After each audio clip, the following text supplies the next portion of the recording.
Welcome, saber enthusiasts. I am Nick Nitro and I am the Lord of the Crucible. And today we are here to review the Crimson Dawn M17 Duster. Now this is definitely a different looking saber. A little bit of a clean line to it, but, well, bit of a different look. When I first unpackaged this, I didn't have the blade in, so let's go ahead and get a look at this thing lit up just as it is.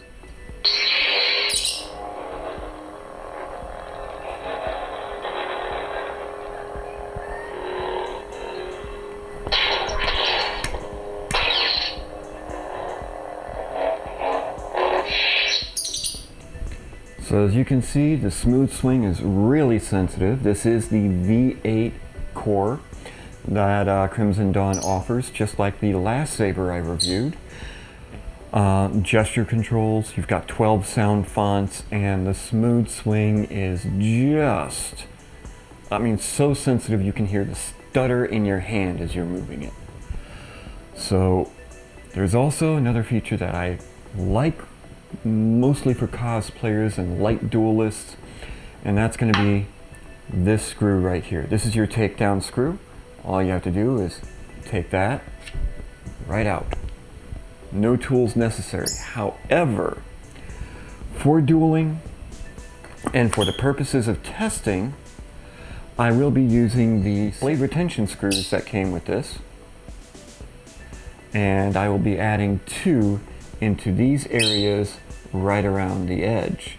All of these little windows up here are actually threaded so that you can use them with additional blade retention screws. So that'll be nice and stable and sturdy, and hopefully that will prevent the blade from falling out.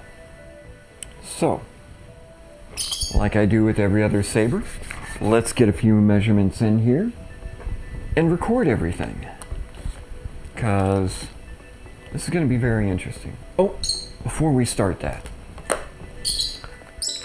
everything that came in the packaging.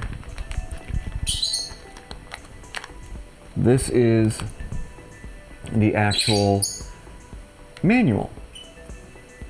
And this is something they've started doing on the past couple of sabers that I've had. Just a little sheet, but with a QR code here. So when you scan that QR code, it will take you to their page that has all of their manuals.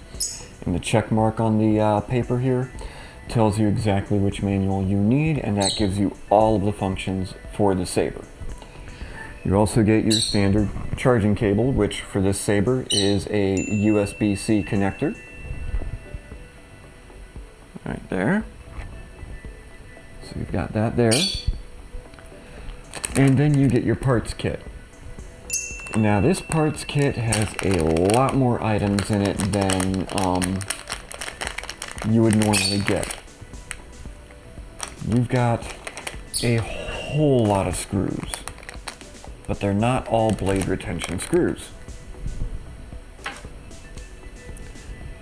From what I am gathering, a couple of these are for holding in the actual core itself, which is located back here underneath the guard. A couple of screws are also used for securing the knuckle bow. And these 4 that are in this area here are all, I believe, pretty much decorative. So this is a single solid piece of aluminum for the knuckle bow, which gives it a lot more weight, which really affects the balance. In my opinion, it's a good change. It's a good difference. But there was also something else that came with the saber. That's this right here. This is a dust cap for your blade. Fits right on the end, real easy. Anyway, that was a nice little feature to see when it came out of the box. Let's go ahead and start our measurements, shall we?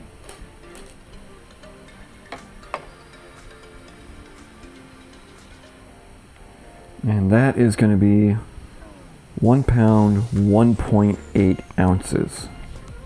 So Now we're going to get the maximum length of the overall saber. So from the furthest point right here all the way down.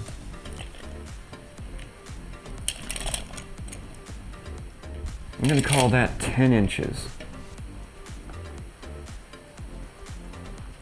This is where things get a little interesting, because with this design, yeah, I normally measure the minimum diameter and the maximum diameter. I am not going to include the knuckle bow in that. So, only the areas that you can actually grip. It's pretty much going to be limited to inside the knuckle bow itself. Okay, here we go.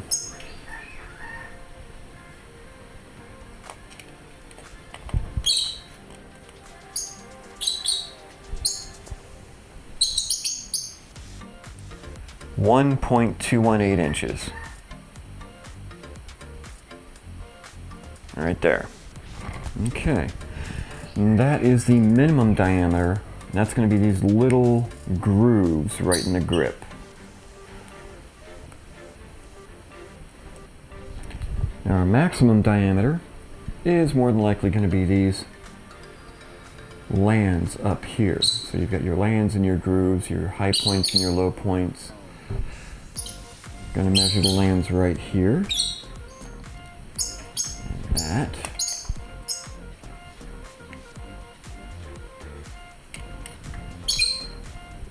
Is 1.303 inches.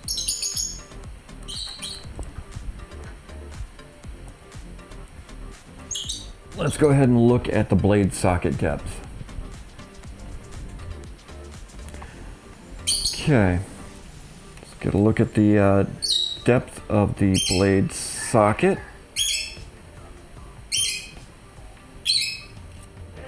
And that looks like it is 1.501 inches. Now, let's see where the blade socket is in regards to the retention screw areas right here. Okay, looking at it this way, the blade retention holes right here, this blade socket splits the hole right at the top. So I'm going to presume that is exactly where the retention screw sits. We're going to take our measurement from there. Okay, and that is going to be 1.383 inches. I got a feeling that it's going to be enough to hold on to the blade itself. Let's get a look at the internal blade socket diameter.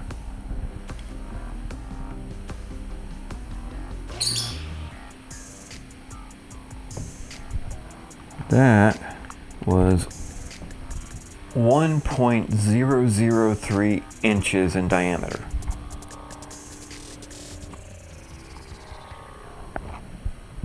And I am going to be measuring it from the base of the blade, because this is what's going to be effectively in the socket.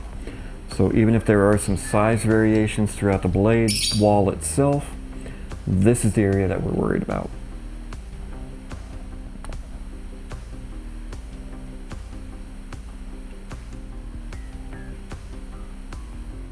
That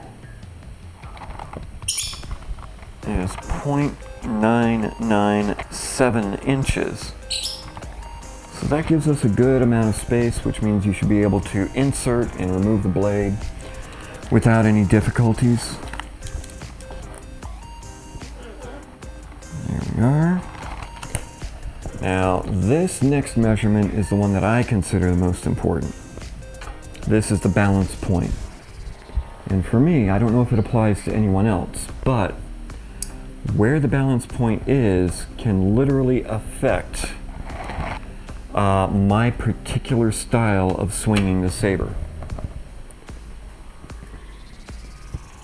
very nose heavy. It's going to be a very different feel. It's going to cause me to react very differently. Ooh. Right about here.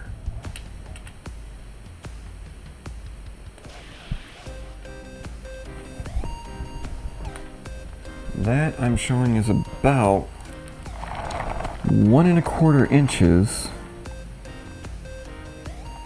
in front of the emitter. But one thing I noticed about this when I was swinging it outside, I'm gonna take the blade off because it's going to be a lot easier to demonstrate without that. As long as you keep the knuckle bow in front of your knuckles, everything spins fine. You've got a good grip, nothing really to worry about. But sometimes I would have it like this. And the moment you try and swing, it traps your hand and you can't get a good flourish off of it, and it will kick the blade out to the side. So for just flow and swinging and stuff like that, it's not that big of a deal. Choreographed fighting, it could be a bit of an issue. It could mess up your timing, it could mess up the shot. If this is just for cosplay, this is no issue whatsoever. But if you're getting into competitive dueling, this could be a serious issue. With the guard this way, in the middle of a flourish, that can mess up your concentration unless you're used to it. But even with a blade, just doing a flourish, this can actually hurt quite a bit. And if you've got the guard around and you're blocking like this, it could potentially cause some injury depending on how hard that hit is that you're deflecting. Now this is an awkward angle. I don't see it coming up very often, but it is something to be aware of. That said, I still love the exotic sabers. I love the way they look. This one's got a good feel to my hand. Nice weight distribution to it. So we will see how well it survives, because the truth is in the testing. We'll see if the blade can stay in the socket during the log chops. And we can see exactly how well this guard and this shroud and this retention screw can take all of the drop testing. These are going to be very important parts to me. So with all of that being said, we will see how well this holds up in the Crucible itself. And if you have watched this video to the end, I have to thank you so very much. If you would please, go ahead and click a like down beneath the video there. Give us a little thumbs up. It really makes a difference in the algorithm and how much it recommends us to everyone. Go ahead and subscribe. That will give you, maybe, depending on whether or not the algorithm is playing nice this month, a heads up as to when we've got a new video coming out. But until then, we will see you and this little beauty in the Crucible.